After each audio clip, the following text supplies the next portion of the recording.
मेरी माँ अकेले ही थी, मुझसे छोटी मेरी एक बहन थी और बस हमारी यही एक छोटी सी फैमिली थी। जब पापा का स्वर्गवास हुआ तो माँ उस वक्त बहुत जवान थी। मैं उस समय कोई 6 साल की और मेरी बहन गुनगुन 3 साल की थी। सब ने माँ को मशवरा दिया कि बेटियों को अनाथालय में छोड़ दो और दूसरी शादी कर लो, तुम्हारे आगे जिंदगी पड़ी है। लेकिन माँ ने साफ इनकार कर दिया और कहा, मेरी बेटियों का बाप मर गया है तो क्या इनके लिए जिंदा माँ भी मर जाए। मेरी बेटियाँ यतीम जरूर है मगर बेसहारा नहीं जो इन्हें अनाथालय भेज दो। माँ ने तने तनहा ही सारी दुनिया का मुकाबला किया था और हमारे लिए चट्टान बनकर खड़ी हो गई। मेरे बाबा रेलवे में सरकारी नौकर थे और बाबा के निधन के बाद पेंशन से गाड़ी घर चलने लगा, जिससे हमारा अच्छा गुजारा हो जाया करता था। और बाबा ने अच्छे वक्त में अपना खुद मकान भी बना लिया था, जो अब हमारे लिए सर छुपाने की जगह थी। हमारी माँ हमारे लिए और हम अपनी माँ के लिए ही जीते थे। हमारे पड़ोस में एक साहब रहा करते थे, उनका नाम रजनीश था और वह डॉक्टर थे। आस पड़ोस के सब लोग उन्हें डॉक्टर साहब कहते थे। मेरे बचपन में वह जवान हुआ करते थे और हमारे पड़ोस में अपनी मम्मी के साथ रहा करते थे। हमारे मोहल्ले में सबसे बड़ा घर भी उन्हीं का था और वह अकेले इंसान थे जिनके पास उस वक्त गाड़ी थी। वह अपनी जवानी में भी काफ़ी अच्छे स्वभाव और हंसमुख के इंसान थे। आस पड़ोस के हर बच्चे से लेकर हर बूढ़े तक सबके वह पसंदीदा थे और मेरी भी बहुत दोस्ती थी उनके साथ। वो थे इतने अच्छे और वैसे भी हमारा बहुत ख्याल रखते थे, क्योंकि हमारे बाबा तो इस दुनिया में थे नहीं। वो कहते थे कि बाप के मर जाने के बाद औलाद पर गुजरते दर्द को मैं अच्छी तरह जानता हूँ, इसलिए मेरी कोशिश होती है कोई इस दर्द से गुजर भी रहा हो तो उसे महसूस ना होने दूँ। उस दर्द को मुझे और मेरी बहन को स्कूल के लिए वह अपनी गाड़ी में लेकर जाया करते थे। माँ शर्मिंदा होकर मना करती रह जाती, लेकिन वह माँ जी कहकर माँ को चुप करवा दिया करते। वह उम्र में माँ से कोई 6-7 साल छोटे थे, लेकिन माँ को माँ जी कहा करते थे। और जब मैंने एक दिन उनसे पूछा, आप मेरी माँ को माँ जी क्यों कहते हैं, तो वह हंस पड़े और बोले, तुम नहीं समझोगी अंतरा, जब बड़ी हो जाओगी तब बताऊंगा। और मैं मुंह बनाकर रह गई। मुझे उसका मेरी माँ को माँ जी कहना अच्छा नहीं लगता था। वह मेरी माँ का नाम भी ले सकती से मैं उसका नाम लेती थी। उम्र में मैं उनसे 20 वर्ष छोटी थी, लेकिन मेरी उनके साथ दोस्ती थी तो मैं उसका नाम ही लिया करती थी। मुझे मम्मी ने बहुत लाड प्यार से पाला था और कभी भी महसूस नहीं होने दिया था कि मैं यतीम हूँ। माँ के लाड प्यार का ही नतीजा था कि मैं बहुत ज़्यादा जिद्दी होती जा रही थी और बाकी कसर रजनीश ने नाज रखते हुए उठाकर पूरी कर दिया करते थे। मैं जिस चीज़ के लिए जिद करती तो वो मेरी जीत पक्की हो जाया करती थी। कोई चीज़ जो मेरी तो बस मेरी ही है। और मम्मी को मेरी यह आदत बहुत खटकती थी। वह अक्सर कहती थी कि यह जिद तुम्हें नुकसान ना पहुंचा दे अंतरा, और मैं एक कान से सुनकर दूसरे कान से निकाल दिया करती थी। मैं मनमोजी सी लड़की थी और उन्हीं दिनों पता चला कि रजनीश की माँ को हार्ट अटैक हुआ है और फिर सुना कि अब वह इस दुनिया में नहीं रही। यह सुनकर बहुत दुख हुआ था कि रजनीश दुखी होगा, लेकिन दिल को खुशी भी हुई कि अच्छा हुआ बूढ़ी मर गई। हर वक्त मेरे पीछे लगी रहती थी और मुझे कहती थी, सुनो लड़की, मेरे बेटे का वक्त बर्बाद करने का आया करो। रजनीश मेरा दोस्त था और मैं हर तरह से उसके लिए उस कदर पागल थी कि मुझे अपना दोस्त उसकी माँ के साथ भी बांटना पसंद नहीं था। मैं चाहती थी रजनीश और उसकी माँ को अलग कर दूँ और मेरा काम उस परमात्मा ने आसान कर दिया और मेरा दोस्त सिर्फ मेरे हिस्से में आ गया था। वह अपनी माँ से बहुत प्यार करता था। उसके शव के पास जोरों से रोए जा रहा था, तब मैंने अपने छोटे छोटे हाथों से उसके आंसू साफ किए और उसे पानी पिलाया। उसे रोता हुआ देखकर मुझे भी रोना आ रहा था। रजनीश की माँ की मौत के बाद माँ ने उसका और ज़्यादा ख्याल रखना शुरू कर दिया, क्योंकि उसने भी बाबा के स्वर्गवास के बाद हमारा बहुत अच्छा ख्याल रखा था। हमारे घर के सौदे से लेकर बिजली गैस के बिल और हमारी स्कूलों की फीस तक के लिए उसने ही भाग दौड़ की थी। मेरी माँ कहती थी, मेरे 2 नहीं 3 बच्चे हैं उम्र के थोड़े से फ़र्क के बावजूद रजनीश उन्हें माँ मानता था और मेरी माँ रजनीश को बेटा मानती थी। मुझे भी रजनीश काफ़ी अच्छा लगता था। उसने हमारी तन्हाई को हमारे साथ मिलकर बांटा था और जब उस पर ऐसा वक्त आया तो मैंने भी उसे अकेला नहीं छोड़ा था। मैं अपनी बेतुकी बातों से उसके उदास चेहरे पर मुस्कुराहट हजार रंग भरना चाहती थी। थोड़ा वक्त और गुजरा तो वह अपनी माँ के गम से बाहर निकल आया था और दोबारा से अपना काम शुरू कर दिया। मैंने और गुनगुन के भी सालाना पेपर थे तो हम दोनों इसमें व्यस्त होकर रह गए थे और उन्हीं दिनों माँ ने मुस्कुराते हुए कहा, तुम्हारे लिए एक अच्छी खबर है और वह यह है, मैं तुम्हारे दोस्त की शादी करने का सोच रही हूँ। एक दो लड़कियाँ मैंने देख ली रखी है, लेकिन तुम उससे पूछ लेना, अगर उसे कोई पसंद हो तो उस लड़की को देखने चले जाते हैं। मैं खुद पूछ लेती, लेकिन माँ हूँ ना, मैं तो वह शर्मा जाएगा और ठीक से बता भी नहीं पाएगा। माँ इतने मज़े से कह रही थी और मेरे अंदर की रियल और ज़िद्दी लड़की को आग लग गई थी। वह मेरा दोस्त था तो उसका मतलब था वह मेरा ही है। ना जाने कैसे कैसे उसने माँ इस दुनिया से गई थी जो मेरी और रजनीश की दोस्ती के बीच दीवार खड़ी करने की कोशिश करती थी और अब माँ एक और दीवार लाने का सोच रही थी। मैंने सोच लिया था कि मैं रजनीश से इस बारे में कोई बात नहीं करूँगी, क्योंकि मैंने ड्रामों में देखा था पत्नी आने के बाद मर्द अपने दोस्तों को भूल जाते हैं और मेरा भरी दुनिया में सिर्फ एक ही तो दोस्त था और मैं उसे नहीं खो सकती थी। एक दिन माँ की दोस्ती अपनी छोटी बहन के साथ हमारे घर आई हुई थी। उस वक्त मैं 8वीं क्लास में थी और वह लड़की मुझे बच्ची समझकर अपने पास बुलाने लगी। मैं उस लड़की के पास गई तो वह टेरेस पर खड़ी अपने घर के लॉन में बैठे रजनीश को देख रही थी। जब मैं पास गई तो कहने लगी, यह वही डॉक्टर साहब है ना जिसके लिए तुम्हारी माँ रिश्ता ढूंढ रही है? तो मैंने हाँ में सिर हिला दिया।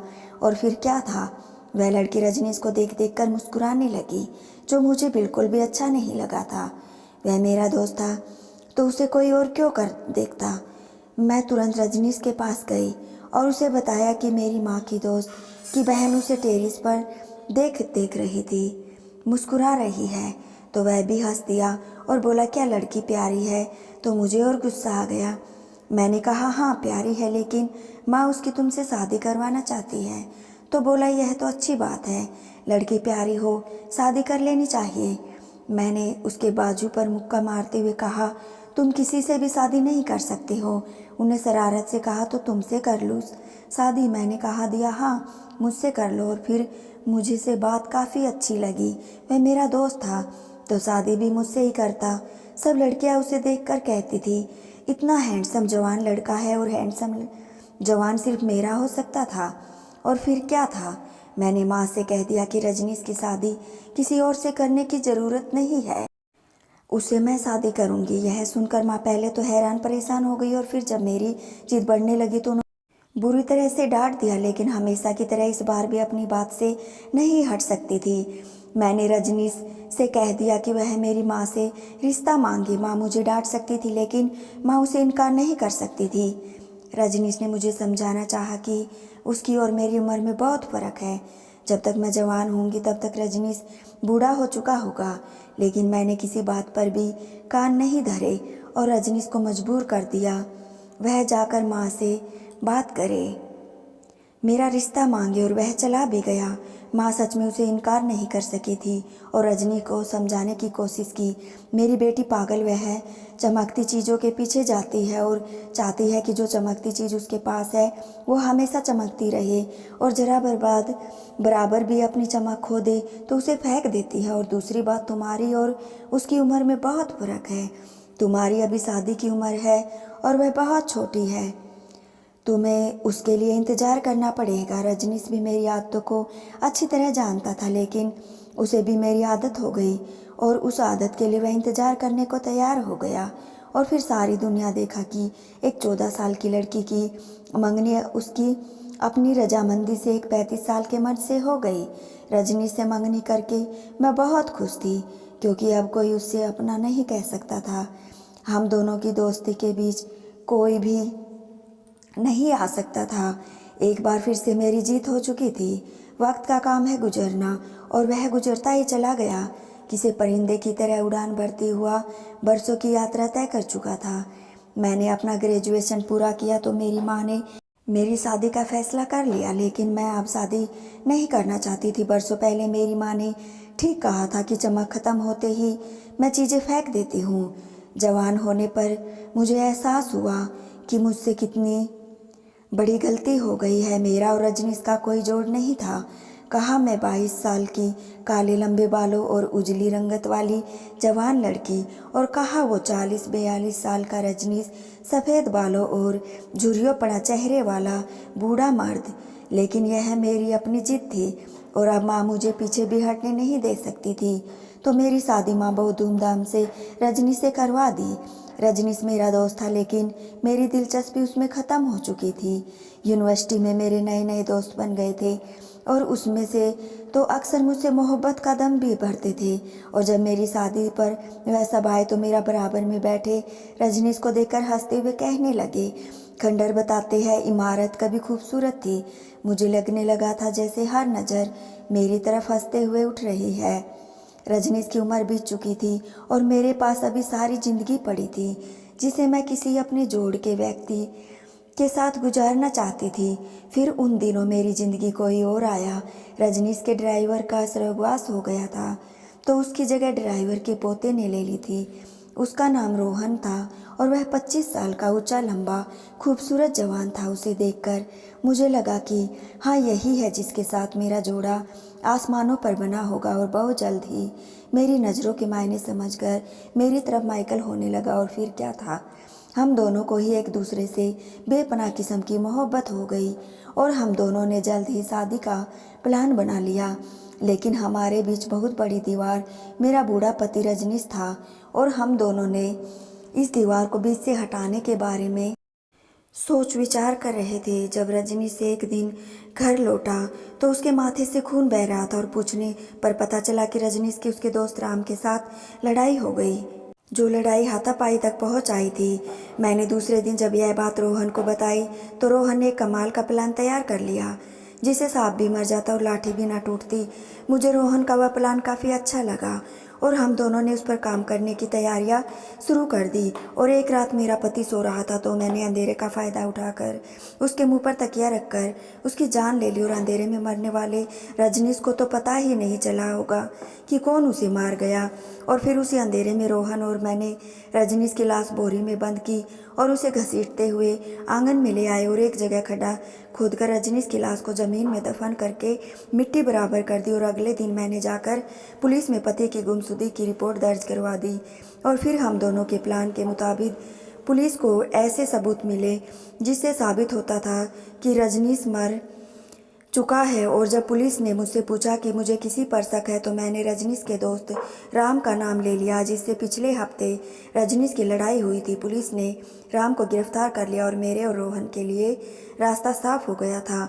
माँ से भी रो रो कर मैंने हमदर्दियाँ समेट ली थी और उससे पहले कि राम को सजा होती और मैं और रोहन शादी करके रफू चक्कर हो जाते कि हमारी ज़िंदगियों में अचानक से एक आदमी दाखिल हुआ। थाने से फ़ोन आया कि राम की जमानत हो गई और जिस व्यक्ति ने कार्रवाई की है वह राम को लेकर घर ही आ रहा है। मुझे हैरानगी हुई कि वह व्यक्ति कौन है और जब वह व्यक्ति आया तो उसे देखकर मेरी टांगों से जान ही निकल गई कि वह व्यक्ति तो मेरा ही पति था। रजनीश को जिंदा देखकर मेरी आंखें फटी की फटी रह गई। तब रजनीश ने बताया कि उसे मुझ पर शक होने लगा था। उसे समझ आने लगा था कि एक दिन जवान पत्नी बूढ़े पति से तंग है, लेकिन किसके लिए यह नहीं पता था।